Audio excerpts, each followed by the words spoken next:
السلام عليكم. في حلقة النهاردة بإذن الله هنتكلم عن التيونينج. إيه هو التيونينج؟ ليه العربية مش نازلة كده من المصنع؟ الموضوع ده له أضرار؟ هل ينفع آخد ضمان على التيونينج؟ إيه هي قصة تتوين المواتير؟ يعني إيه ستيج 1 و 2 و 3؟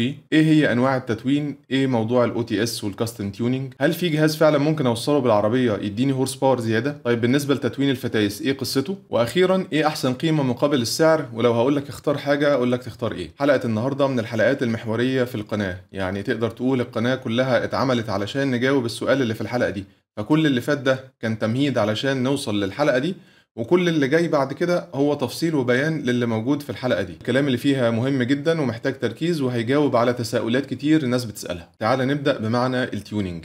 كلمة تيونينج في اللغة معناها تظبيط، مش بالضرورة تكون مرتبطة بالسيارات، لكن انتشر استعمالها مع العربيات في الثمانينات والتسعينات. التيونينج بقى أو التظبيط أو التعديل ده ممكن يبقى حاجات كتير جدا: موتور، فتيس، عفشة، شكل خارجي للعربية، الإضاءة بتاعة العربية. فالتيونينج بتاع العربيات بيغطي مواضيع كتير قوي، لكن اللي يخصنا في حلقة النهاردة واللي هنتكلم عليه التتوين بتاع الموتور والتتوين بتاع الفتيس. احنا زي ما قلنا في المقدمة المشاهدين بتوعنا فيهم التيونرز والكار بيلدرز، ودول اصلا اللي احنا بنتعلم منهم. المجموعة التانية الناس اللي دخلت برجلها في قصة التعديل واخدت خطوات بالفعل، ودول في تفاوت كبير منهم، من اول اللي بيذاكر وبيحب يفهم كل تفصيلة، ومن اول اللي ملوش دعوة انا عايز اجري بالعربية والسلام، وفي منهم اللي راكب عربية ستوك او لسه مسقط سيستم وواقف على الباب مش عارف هل يخش ولا ما يدخلش، الموضوع شكله عامل ازاي، الموضوع ده شكله مقلق كده، طب هو امان على العربية، انا خايف عليها. الحلقة دي معمولة علشان تجاوب الأسئلة بتاعتك بإذن الله. أول سؤال بيدور بخواطر الناس: طيب أنت هتاخد لي عربية 200 حصان تخليها لي 250 حصان، مش الموضوع ده خطر؟ مش الموضوع ده مضر؟ ليه الشركة ما نزلتهاش كده من المصنع في الأساس؟ سؤال وجيه جدا. الشركة عارفة إن العربية دي هتشتغل في ظروف تشغيل كتير قوي في دول كتير، درجات حرارة مختلفة، جودات بنزين مختلفة، أساليب سواقة مختلفة، ومتابعة للصيانات مختلفة ما بين الناس، معاملة العربية هتختلف تماما، وفي الاخر هي مديالك ضمان على العربيه دي وليها سمعه عايزه تحافظ عليها، فبالتالي الشركه دي محتاجه تسيب حدود امان في العربيات بتاعتها وما تبقاش شدها على الاخر علشان تعرف تجاري جميع الفئات اللي بتستعمل العربيات بتاعتها. تاني حاجه ان الشركه بتنزل فئات مختلفه من العربيات، هتدي لك فئه بعديها نفس الموتور نفس التربو بس الباور بتاعته اعلى 50 حصان، زي عندك مثلا الاف 30 320 و 328، هو تقريبا نفس الموتور بالتربو بس فرق بينهم 50 حصان، فهي بتبيع لك الفئه اللي بعديها بشويه اوبشنز اعلى وتدفعك فلوس اكتر. ممكن تيجي الشركة تنزل لك سبيشال اديشن من العربية، نسخة فيها نفس موتور عربيتك هو بس فيها شوية اوبشنز زيادة وباور اعلى، فده السبب التاني. ممكن يكون في اسباب تانية لكن عموما هم دول السببين الرئيسيين. نيجي للسؤال التاني: طيب هو التيونينج ده امان؟ ملوش اي اضرار؟ خلينا نتفق مع بعض في اول الحلقة كده على حاجة، واعتبر الكلام اللي جاي ده ديسكليمر: اي باور هتطلعها زيادة من الموتور هيحط ستريسز وضغوط على جميع المكونات.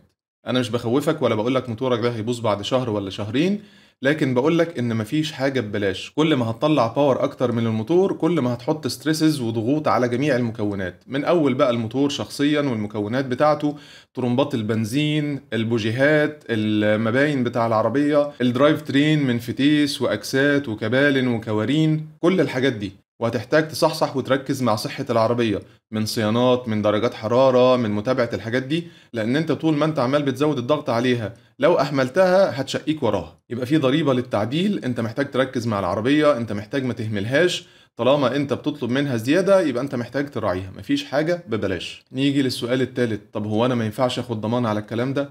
لا يا فندم، بنسبة 99% من الأحوال مفيش ضمان على الكلام ده. الموتور جراله حاجة بتاعك، التربو جراله حاجة بتاعك، الفتيس بقى بيرزع في النقلات بتاعك، هتيجي بقى تنزل بوستات وتنزل موسيقى حزينة، الموضوع على مسؤوليتك الشخصية. والجزء ده بصراحة أنا شايف إن هو فيه مسؤولية مهمة على التيونرز ومراكز التعديل. أولا لازم يفهم الراجل اللي جاي يتون عنده القصة دي كويس، ويعرفه الكلام اللي احنا قلناه ده، ويفهمه إن مفيش ضمان على حاجة زي كده مهما كان التيون ده أمان. أنا مش بقول التيونز دي بتكسر الدنيا وهنبوظ وكلنا هنقعد نعيط، انا ما بتكلمش على كده، انا بتكلم ان مهما كان التيون ده امان هيجي وقت وهتحصل مشكله بقى بسبب حاله العربيه نفسها، بسبب استعمال الشخص اللي سايقها، بسبب ايا كان، وهنيجي بقى على السوشيال ميديا ونشتكي ونغلط في الراجل، والراجل ده له سمعه وله اسم عايز يحافظ عليه، ولا بقى بوستات على الفيسبوك ولا ردود ولا كومنتات في وسط النحكشه والاتهامات والتحيزات والكلام ده كله، مفيش ولا حل ولا ربط، الموضوع بيبقى منحكش تماما ومش هتاخد منه حق ولا باطل. فايه اللي يمنع ان يكون في اتفاق كتابي ما بين الطرفين؟ حتى لو التيون امان وسيف ومصاريف وكل حاجه، لازم يكون في كلام صريح وواضح ان انا مش هضمن لك حاجه. انت الموتور بتاعك لو جرى له حاجه فعلا ممكن ما يكونش بسبب التيون، هو حالته كده، هو كان جاي تعبان، هو انت اهملته، انت دايس عليه جامد ومش بتراعيه في الصيانات، انت بتسيبه يوصل لدرجات حراره مش منطقيه. طب ما هو لازم كل واحد يحفظ الحقوق بتاعته. يعني انا شخصيا لو صاحب مكان وانت جيت لي تتون العربيه بتاعتك عندي وقلت لي ماليش دعوه انا عايز ابقى اسرع عربيه وتعالى نفتح بوست على التربو ده على الاخر ونطلع فوق حدود الامان، انا قدامي حل من اتنين. يا اما هقول لك انا اسف انا مش هعمل كده، شوف حد غيري لو انت مصر، علشان سمعتي وعلشان انا عارف ان اللي احنا بنعمله ده هيؤدي لمشكله بعد كده وهيكسر لك التربو ومش بعيد يضر معاه حاجات تانية. يا اما هقول لك تعالى يا باشا نمضي اتفاق، احنا اتفقنا على 1 2 3 وانت اللي طالب كذا وكذا وكذا على مسؤوليتك الشخصيه تماما، بس وخلاص الموضوع خلص. طيب انا في الاول قلت لك ان 99% من الحالات مفيش عليها ضمان، انت على مسؤوليتك الشخصيه. ايه بقى ال1% دي؟ في بعض الشركات لما بتشتري منهم عربيه جديده بيبقى عندهم اوبشن ان انت تعلي الباور بتاع عربيتك شويه تحت الضمان. زي بي ام دبليو كان عندها حاجه اسمها ام بي بي اس كي، ام بيرفورمانس باكج اند ساوند كيت، دي بتزود الهورس باور شويه. وبالنسبه لمجموعه فاج هتلاقي شركه زي اي بي ار مثلا في امريكا وفي كندا بتبيع لك باكج اسمها اي بي ار بلس، هي زيها زي ستيج 1 اللي احنا لسه هنتكلم عليها، بس بدل ما انت كنت شاريها ستيج 1 عاديه ب $900 هو هيديها لك بضمان بس ب $1800 مثلا. طيب نيجي للسؤال اللي بعده، انا اعرف منين ان التيونز دي امان وان انا مش هبوظ حاجه او مش هضر حاجه؟ ميزه البلاتفورمز المشهوره زي الموتور ال2000 التربو بتاع مجموعه فاج، زي المواتير البي امات البي 58 الان 55 والحاجات اللي زي كده، ان كوميونتي التعديل بتاعتها والناس اللي شغاله بتبيع قطع غيار وبتتون وبتعمل كبيره جدا، فالناس دي بتقعد تجرب كل حاجه لغايه لما يوصلوا للحدود بتاعه كل المكونات، كسر موتور وكسر تربو. هو ده الحل. انا عشان اعرف الحد بتاعي فين لازم اعديه، هكسر حاجه وخلاص عرفنا الحد فين. وعندنا سوشيال ميديا وعندنا قنوات وانتشار للحاجات دي كلها، فالمعلومات دي بتنتشر والكل بيبقى عارف خلاص والله الموتور ده عند كذا حصان امان. اكتر من كده انا بلعب على الحركرك، اكتر من كده لا، لازم تغير انترنالز بتاع الموتور علشان يستحمل معاك اي باور زياده. فميزه البلاتفورمز المشهوره دي ان كل حاجه معروفه والحدود معروفه، وحتى الموتور بتاعك بالتربو اللي عندك في عربيتك معروف ان اخره كام حصان. لو كان في حد بيعرف يطلع اكتر من كده كنا سمعنا عنه. والعكس بالعكس، لو انت الموتور بتاعك مش منتشر فيه موضوع التعديل في العالم كله، لو جيت تتون ممكن تلاقي بعض الشركات تدي لك تيون خفيف كده، مش هتلاقي له قطع تعديل كتير، مش هتلاقي تربوهات بتتعدل عليه كتير وحاجات زي كده. نيجي بقى للجزء اللي الناس مستنياه، الاي سي يو تيوننج، تتوين المواتير او تتوين كنترولات المواتير. اي سي يو انجن كنترول يونت. عربياتنا خلاص كل حاجه فيها شغاله الكتروني، رش البنزين الكتروني، ميعاد الشراره وتقديمها وتاخيرها الكتروني، وحساسات راكبه في كل حته بتقرا كل حاجه، كل نقطه هواء بتعدي محسوبه. فهو كنترول الموتور عليه سوفت وير، نظام تشغيل كده زي الويندوز زي الاندرويد زي الاي او اس، هو نظام تشغيل للعربيه. وده خلى بقى ان انا لو عرفت افتح الكنترول ده واخش اغير فيه واغير في البارامترز اللي فيه، انا ممكن اعدل اداء العربيه واحول العربيه من حاجه لحاجه تانية خالص. طيب هي الباور الزياده دي اصلا بتيجي منين؟ موتوري بيطلع باور زياده ازاي؟ احنا غطينا الكلام ده في الحلقات اللي في الاول خالص. ابدأ سلسلة التعديل من أولها وامشي بالترتيب. اختصارا، الموتور ده الطاقة بتاعته أو الباور اللي طالعة منه بتتقاس بكمية الهواء اللي بتعديها من جواه، تحط لها بنزين وتحرقها في الوقت المناسب. كل ما تقدر تعدي هواء أكتر تحط له بنزين أكتر وتولعه في الوقت المناسب تقدر ترفع طاقة الموتور بتاعك. لو أنا عندي موتور إن إيه تنفس طبيعي، مفهوش تربو، مفهوش سوبر تشارجر، مفهوش نايترس، الاختيارات بتاعة إن أنا أعدي منه كمية هواء أكبر محدودة. أول حاجة ممكن أكبر الموتور نفسه، أخرطه وأغير له بساتم، اركب حاجه اسمها ستروكر كيت بحيث ان انا كاني كبرت حجم الموتور من جوه، اكبر الكمات بحيث ان انا اقعد فاتح الفالفات وقت اكتر فيقدر يشفط كميه هواء اكبر، اغير الهيد بتاعه واعمل بورت اند بولش، اوسع الفتحات اللي بيدخل منها الهواء، اسلك مسار الهواء من اول الانتيك لغايه الشكمان بحيث ان انا اقدر اعدي الهواء من جواه بكميات اكبر بسهوله. لو خدت بالك كل الحاجات اللي احنا قلناها في الموتور التنفس الطبيعي دي كلها ميكانيكا، انا محتاج اغير حاجه فيزيكال سواء جوه الموتور نفسه. حتى لو جيت لحاجه بسيطه زي ان انا اركب انتيك او ان انا اسلك الخارج بتاع الشكمان علب البيئه احط مكانها حاجه هاي فلو، دي برضو محتاجه شغل ومحتاجه قطع غيار. الموتور التربو بقى بالعكس، ضغطه زر واحده. مش كل المواتير التربو فيها بيبقى شغال على اخره، بيبقى لسه فيه شويه كمان، فانا ممكن ازود الهواء اللي التربو بيضخه، ازود كميه البنزين اللي الرشاشات بتطلعها، وممكن كمان العب في التايمنج بتاع الموتور واطلع منه باور زياده مع الحاجتين الاولانيين. فانت ممكن كده بشويه برمجه بس تاخد لك من 15 ل 20% زياده باور عن الباور الستوك بتاعك من غير ما تمد ايدك على الموتور ولا اي حاجه. وده اللي تعورف على تسميته بستيج 1. ستيج 1 هو بيبقى عباره عن سوفت وير بس، اعاده برمجه للكنترول بتاعك من غير اي هاردوير، من غير ما اركب قطعه غيار واحده. المرحله اللي بعد كده واللي بيسموها ستيج 2 هتزيد عن الاولانيه في ان انا محتاج اسلك زور الموتور، اسلك مسار الهواء بتاعه من اول الانتيك لغايه الشكمان. ده هيسمح لي ان انا اخد شويه باور زياده، صحيح مش قد النطه اللي نطيتها من الستوك لستيج 1، بس ممكن اطلع شويه باور زياده لو سلكت مداخل ومخارج الهواء. فستيج 2 عاده بتطلب ايه؟ بتطلب انتيك وداون بايب. الانتيك بتوسع بس مسار الهواء اللي داخل، فلتر اكبر، مواسير ما فيهاش منحنيات اكتر. ونمره 2 الداون بايب، التربو علشان اقدر اشغله على سرعات اعلى واطلع منه بوست اكتر. علب البيئه الستوك بتبقى عامله باك بريشر عليه، فما اقدرش اشغله اسرع من كده، ممكن يتكسر، ممكن يسيح علب البيئه، في الاخر دي مش حاجه مظبوطه. فالناس بتعمل ايه؟ بتركب حاجه اسمها داون بايب. الداون بايب دي عباره عن ايه؟ ان انت بتشيل علب البيئه وبتحط يا اما ماسوره سالكه يا اما بتحط مكانهم ماسوره سالكه وفيها علبه بيئه هاي فلو. بعد ما هتعمل كده هتروح للتيونر بتاعك، هيحط لك الفايل بتاع ستيج 2 وتطلع منه شويه باور زياده. فده اللي تم التعارف عليه ان هو اسمه ستيج 2. ممكن بعض الشركات تقول لك والله انا محتاج انتركولر اكبر، انا محتاج كذا، انا محتاج كذا، لكن في العاده ما بيبقاش ضروره، بيبقى الحد الادنى هو انتيك وداون بايب. وبعدين ممكن يكون عدى عليك مصطلح ستيج 2 بلس، واحد يقول لك لا انا ستيج 2 وانت ستيج 2 بلس، وانت عارف نفسك. ايه هو الفرق بين 2 و 2 بلس؟ حاطط مثلا موتور ميثانول، حاطط تايمنج زياده، طب ما الكلام ده ممكن يتعمل في 2. في الاخر التسميات دي كلها اجتهاديه وملهاش تعريف ثابت في القاموس، اللي 2 واللي 2 بلس، الموضوع في الاخر كله كلام. نيجي بقى للمرحله اللي بعد كده. احنا اول مرحله سوفت وير بس، تاني مرحله سلكنا زور الموتور وعدلنا السوفت وير، ثالث مرحله تقدر تخمن هي ايه؟ هدي لك فرصه تفكر. تربو اكبر. انا عايز اعدي كميه هواء اكبر، خلاص جبت اخر التربو بتاعي، الحل اللي قدامي ان انا اركب تربو اكبر. واحيانا مع التربو الكبير ده انت ممكن تعدي حدود الرشاشات بتاعتك، الرشاشات دي مش هتعرف تحط بنزين كفايه مع كميه الهواء الزياده اللي معديه دي، فهتحتاج تعمل ابجريدنج للفيول سيستم بتاعك، سواء بقى عن طريق طرمبات، رشاشات، الناس اللي بتعمل بورت انجكشن هتعمل ابجريد للفيول سيستم. وفي الغالب هتحتاج تبرد الهواء ده كويس، وساعتها الانتركولر هيبقى اضافه مهمه جدا في المرحله الثالثه، ودي اللي بيسموها ستيج 3. في المرحله الثالثه دي عاده انت بتكون قربت من الحدود بتاعه الموتور، بتاعه الانترنالز بتاعته. اي باور زياده ممكن تعوج البي ال، تكسر بيستم، تعمل مشكله. فاي باور جايه زياده بعد كده هتحتاج تعمل فورجنج للموتور بتاعك، هتحتاج تقوي الانترنالز بتاعته، تغير بقى رودز اقوى، تغير بساتم، تغير في السوست بتاع الصبابات. بعد ما تعمل فورجنج للموتور بتاعك ساعتها بتبقى مطمن نسبيا ان انت ممكن ايه بقى اعلى بالباور زي ما انا عايز، الرودز الجديده دي مش هتتكسر، البساتم هتستحمل، اقدر اتك على الموتور اكتر واكتر من المراحل الستوك او التربوهات بتاعه المرحله الثالثه، اكتر من كده بكتير. طيب المرحله دي احنا بنسميها كام؟ ستيج 4،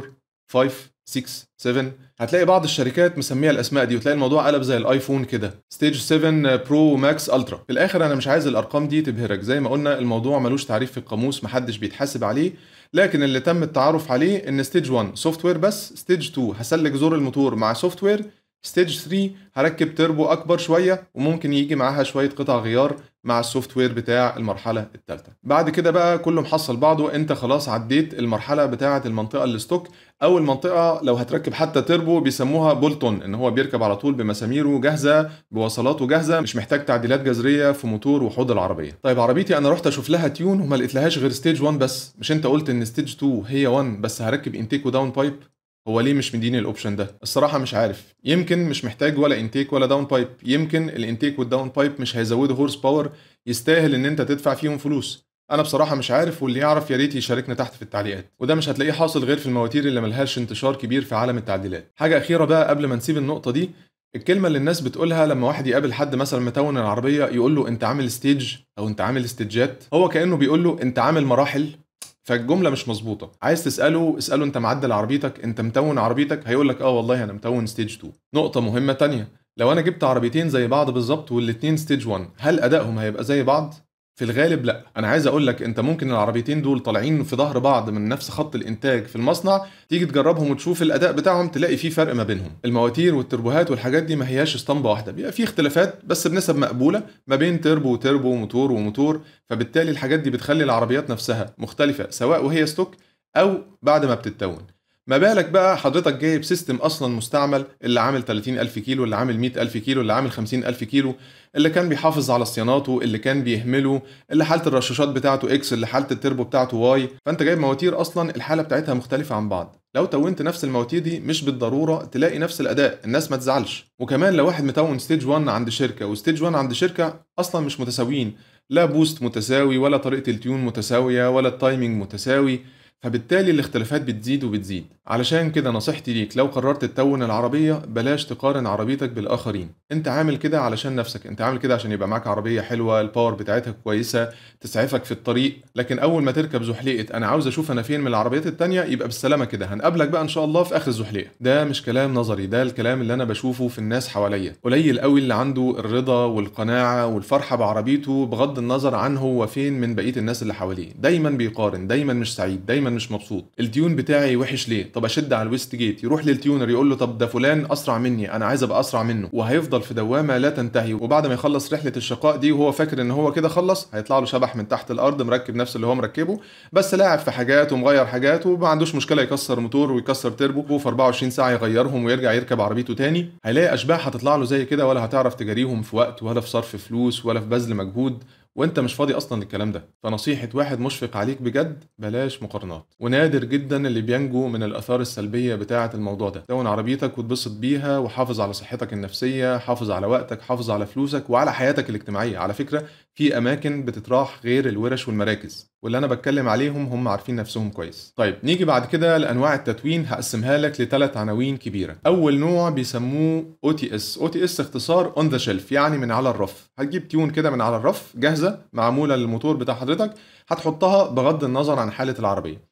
التيونر هياخد العربيه بتاعتك هيطلع يجربها، هياخد لها لوج، هيطمن ان مفيش حاجه جوهريه تمنع ان التيون دي تنزل على عربيتك، يطمن ان صحتها سليمه مفيش حاجه محتاجه تتصلح الاول، وبعدين يحط لك التيون وياخد لوج بعديها علشان يطمن ان التيون دي شغاله ومظبوطه وان عربيتك مثلا ما فيهاش ريتاردات وبتحقق البوست المطلوب منها وكله تمام. مميزات التيونز دي انها بتبقى من شركات كبيره ومعروفه ومضمونه، زي في حاله فاج مثلا APR وريفو، وبعدين بيبقى اتعمل فيها تطوير على كميه عربيات كبيره جدا ووقت طويل جدا، شهور كتيره، وبينزل منها ريفيجن و2 و3.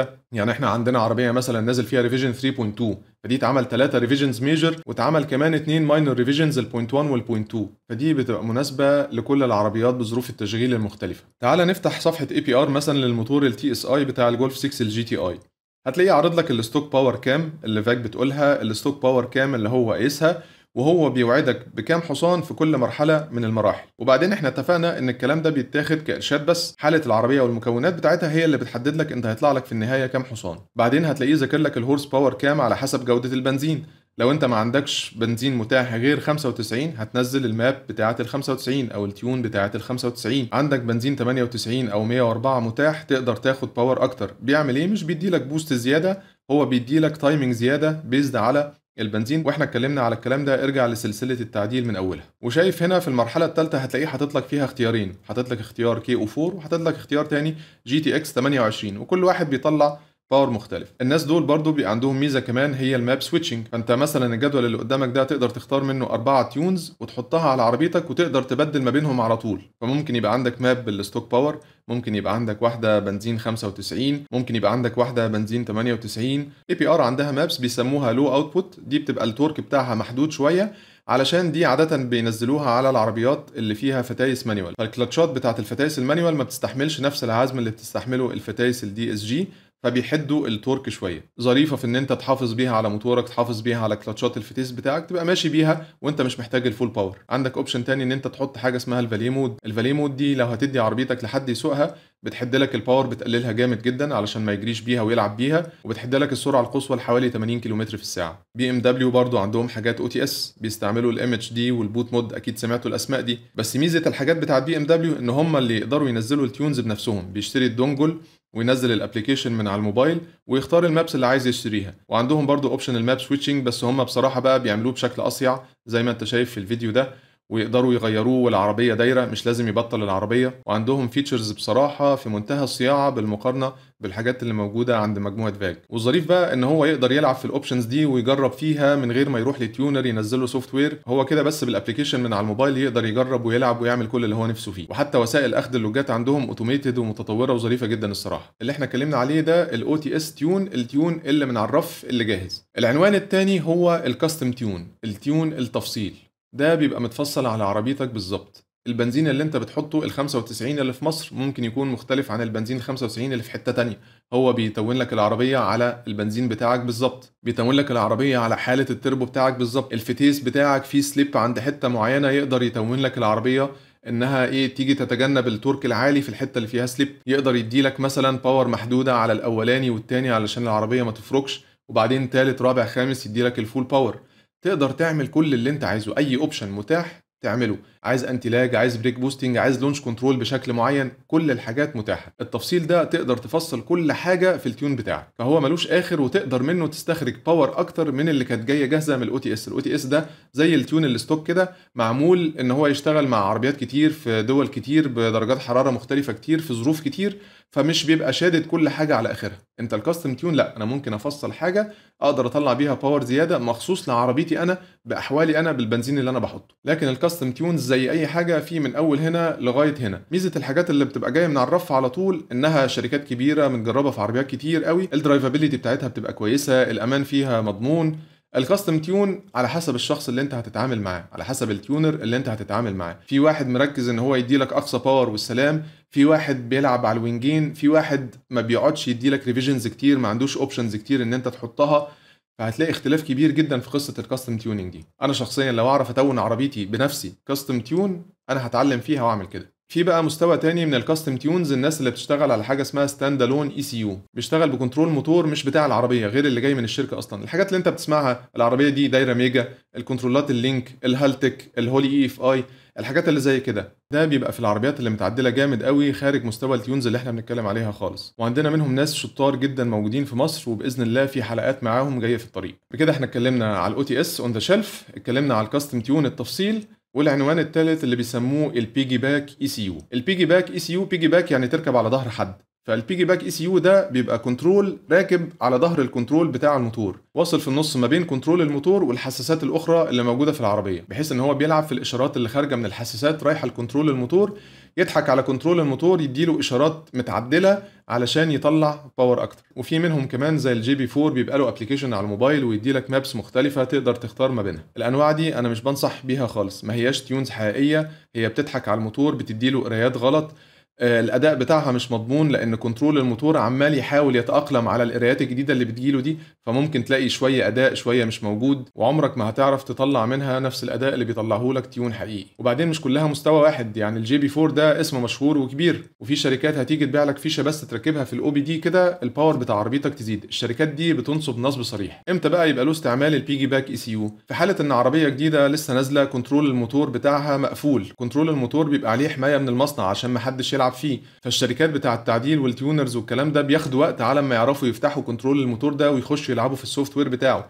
فالمرحله دي الناس اللي مستعجله ومش قادره تصبر على ما الموضوع ده يحصل بيستعملوا البيجي باك اي سي يوز. والمثال ده كان مشهور قريب في البي امات الجديده اللي كانت لسه نازله. في الجيل الجديد مثلا من الجولف ال8 الكنترول بتاعهم قاعد مقفول شويه. في الزيدو 6 الجديده لما نزلت الناس عايزه تحط عليها تربوهات وتشغلها، فكانوا بيلجأوا للبيجي باك اي سي يوز، لكن انا ولا بحبها ولا بنصح بيها. نيجي بقى للحاجه اللي قبل الاخيره، التي سي يو تيونينج، تتوين الفتايس او كنترولات الفتايس. الصراحه انا كنت عايز اقعد احكي هنا شويه عن الفيتشرز والتفاصيل بتاعه تتوينات الفتايس، بس الموضوع طال مني. احنا في الصفحه رقم 18، وفي العادي انا الحلقات بتاعتي كلها بتبقى 8 9 صفح. تيون الفتيس بالنسبه لي اهم من تيون الموتور. حتى لو الموتور بتاعي قررت ان انا ما تونوش واسيبه ستوك، انا انصحك تجرب تيون الفتيس بالذات لو انت في مجموعه فاج، وهقول لك ليه كمان شويه. تيون الفتيس ممكن يحول لك سواقه العربيه تماما. اولا ممكن ياخر لك النقلات شويه على الدي، ما تلاقيش العربيه انت لسه بتتحرك وتطلع تلاقيها جابت التاني، تلاقي نفسك ماشي على 50 كيلومتر في الساعه على السادس، تدوس بنزين العربيه استجابتها بطيئه، العربيه تريتارد وتنك علشان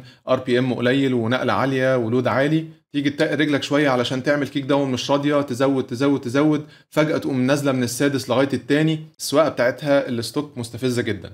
تيون الفتيس ممكن يمسك لك النقلات شويه، لا ما تنقلش من الاولاني للتاني بدري، ما تنقلش من التاني للتالت بدري، بحيث ان العربيه تبقى حاضره معاك وصاحيه، يخليك لما تدوس مثلا نص دوسه عايز تعدي حاجه ولا بتاع، تلاقي العربيه قامت عامله كيك داون، مش محتاج تقعد تكارك للاخر علشان العربيه تستجيب وتعمل كيك داون وتعديك من الحته اللي انت كنت عايز تعدي منها. تاني حاجه بيسرع لك الاب شيفت والداون شيفت، سرعه النقله من تحت لفوق وانت طالع تاني تالت تالت رابع بيسرعها لك. الداون شيفتس بيسرعها لك جدا، لو عندك بادل شيفترز ممكن يخليك تحس انك انت سواق فورمولا 1.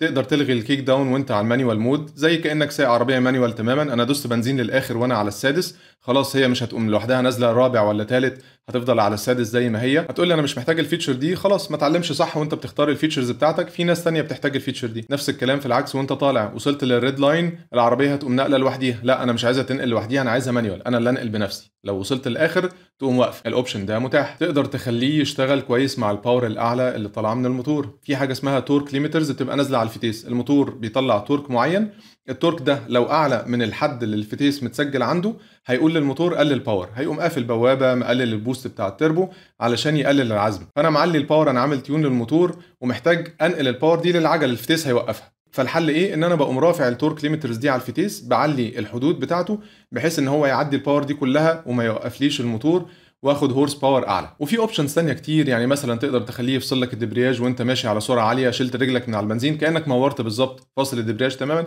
في فيتشرز كتير قوي بس انا مش عايز اطول في النقطه دي. ختاما حابب انقل لك وجهه نظري في القيمه مقابل السعر، الفاليو فور ماني. لو هنتكلم عربيه ستوك وصاحبها عايز يفضل سايبها ستوك وانت من مجموعه فاج تحديدا، هقول لك تون الفتيس بتاعك. تيون الفتيس هيحول لك العربيه تماما، والناس اللي ما كانتش مصدقاني في الاول وجربت الكلام ده عارفه كويس انا بتكلم على ايه. بالنسبه لتيون الموتور ستيج 1 دي اعلى قيمه مقابل سعر، النطه كبيره جدا من الستوك لستيج 1، هتاخد فيها حوالي 15 20% هورس باور زياده. والحاجه اللي الناس مش واخده بالها منها ان انت التورك هيزيد اكتر من كده بكتير. يعني احنا لو اخدنا الجولف 6 الجي تي اي، الستوك فيجرز بتاعتها كام؟ 211 حصان، 280 نيوتن متر. ستيج 1 هترفعها لكام؟ ال 211 حصان دي هتبقى 250 200 حاجه و50 يا سيدي، هم 40 حصان زياده اللي اخدتهم. لكن التورك هينط من 280 لحوالي 420 نيوتن متر، انت بتتكلم 140 نيوتن متر فرق في العزم.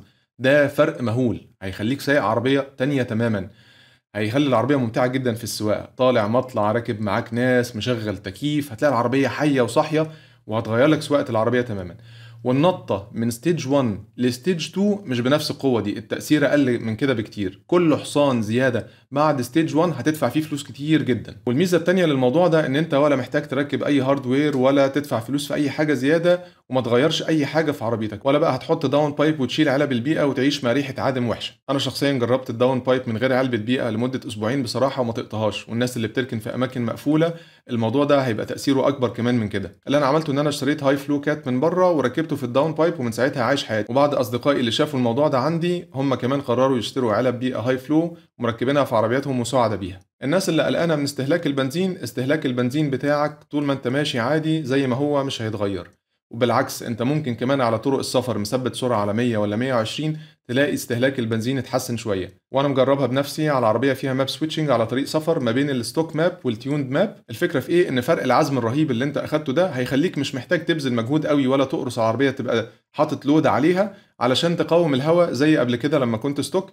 فبالتالي ممكن تلاقي توفير بنزين. وعادي خالص، ما عنديش مشكله ان انت تبقى مختلف معايا او مش مصدقني في النقطه دي، لكن طبعا هتتقل رجلك وهتدوس بنزين جامد، اكيد استهلاك البنزين هيبقى اكتر من قبل كده، دي ما فيهاش كلام. نشوفكم في الحلقه الجايه، ما تنساش تشترك في القناه. السلام عليكم ورحمه الله. ايه قصه تتوين الفواتيس؟